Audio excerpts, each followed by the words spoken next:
नवमी के दिन कि शंकर भगवान भूत भावन भूतेश्वर जब भगवान आंवला नवमी के दिन श्री हरि नारायण आंवले के वृक्ष की पत्तियों पर शयन करेंगे और भगवान शंकर उनका अनुमोदन करेंगे, तब श्री हनुमान जी महाराज उनसे विनती करने के लिए पधारते हैं।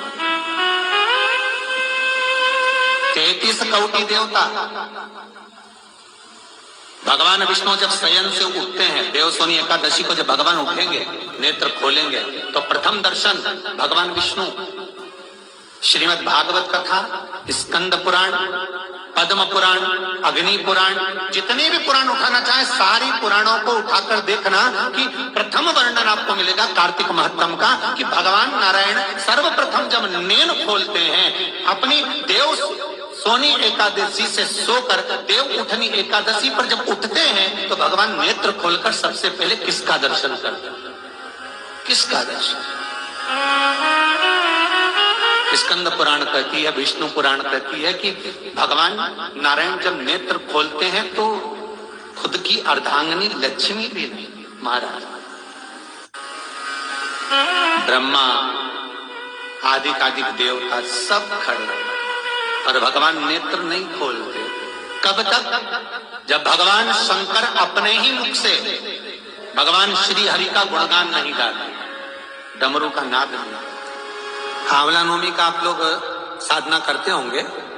जब कार्तिक के महीने में आंवला नवमी का व्रत आता है तो जो उपवास नहीं भी रखते हो, जो पूजन नहीं भी करते हो, उनसे मेरा निवेदन है कि स्कंद पुराण में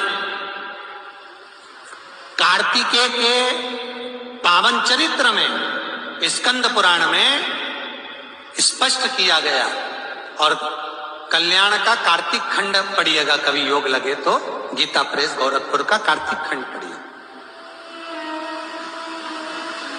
आप पढ़ेंगे तो उसमें मिलेगा आपको कि आंवला नवमी के दिन आंवले के पेड़ के नीचे घी का दिया लगाकर मध्याह्न से पहले दोपहर के 12 बजे से पहले आंवले के पेड़ के नीचे आंवला नवमी के दिन कार्तिक के महीने में स्कंद पुराण कहती है जो घी का दिया लगाकर पूजन कर कर अपना पल्लू पसार कर आंवले के वृक्ष की डाली में से उस पे लगी हुई थोड़ी सी छाल को अपनी अंगूठे और चीटी उंगली से अपने पल्लू में गिराकर ले जाकर लाल कपड़े में हल्दी के साथ अपनी तिजोरी में अलमारी में रख लेता है। उसके घर में कभी बरकत की कमी नहीं होती, उसके घर में कभी संपदा की कमी नहीं होती, उसके घर में धन वैभव सत्ता बढ़ती है, बढ़ती है। आंवला नवमी की कथा में एक प्रसंग आता है। आंवला नवमी का पूजन आपको करना आता है, व्रत करने वाली माताएं व्रत करती है, आंवले के पेड़ के नीचे जाकर पूजन करना, भोजन करना, आंवले का वृक्ष की छाया में बैठना,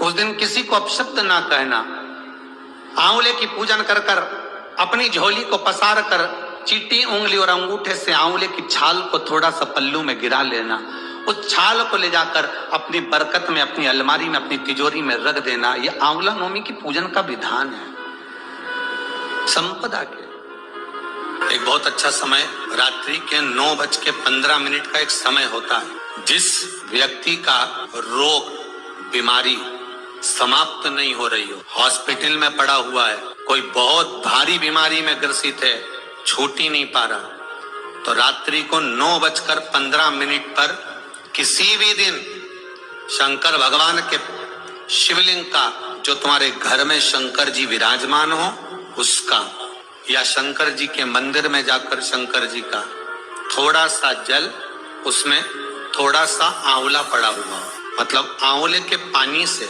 शंकर का अभिषेक पूजन कर लीजिए। उसका नाम लेकर कर लो जो रोग से ग्रसित हो। 1 दिन 2 दिन 3 दिन करोगे, वो हॉस्पिटल से छुट्टी करके आ जाएगा, उसका रोग समाप्त हो। आंवले के वृक्ष के नीचे, स्कंद पुराण में भी है, कार्तिक महीने में आंवला नवमी पर आंवले के वृक्ष के नीचे भोजन करने से संपदा बढ़ती है। इसलिए आंवला नवमी पर लोग आंवले के पेड़ की पूजन करने जाते हैं तो वहां गोट भी करते हैं। बोलो सही है कि गलत है? वहां लोग टिफिन लेके जाते थे, पहले भोजन करते थे आंवला नवमी पर, आंवले के वृक्ष के नीचे भोजन करने पर संपदा बढ़ती। आंवला नवमी का दिन कार्तिक में पड़ती आंवला, ठीक है। जगत गुरु शंकराचार्य जी कह रहे हैं, माँ तू कृपा कर दे। माँ कहती है इसने एक दान नहीं करा, पुण्य नहीं करा, सत्कर्म नहीं करा, तुम्हें कैसे दान? दान का फल दान।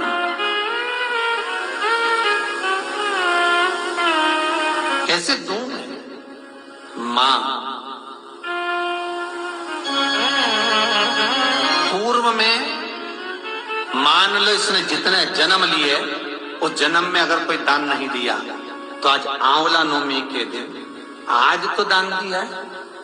लक्ष्मी जी बोलती है जो अभी करेगा इसका फल तो बाद में मिलेगा। जगत गुरु शंकराचार्य जी कहते हैं, मां मैं आपसे केवल इतना सा मांगना चाहता हूं, इस कली काल में आप मुझे वर दे दो कि एक दिन ऐसा हो आंवला नवमी का जिस दिन जो दिया जाता है उसका फल जीते जी ही मिल जाए। बस इतनी कृपा कर। जगत गुरु शंकराचार्य जी के शब्द देखिए। गौदान करा उसका फल बाद में मिलेगा, कुछ दान करा उसका फल बाद में, पर आंवला नवमी के दिन अगर आपने कुछ दान दिया है, आंवला नवमी के दिन अगर आपने दान किया है, उसका फल जगत गुरु शंकराचार्य जी माता लक्ष्मी से कहते आज की आज मिलना चाहिए। उसका फल हमें इसी पृथ्वी पर रहते रहते इस शरीर में मिलना चाहिए। श्री शिवाय नमस्तुभ्यम। दोस्तों, पंडित प्रदीप जी मिश्रा द्वारा बताई हुई आंवला नवमी के बारे में जानकारी अगर आपको अच्छी लगी हो तो प्लीज़ हमारा चैनल सब्सक्राइब कीजिए और प्लीज़ लाइक कीजिए।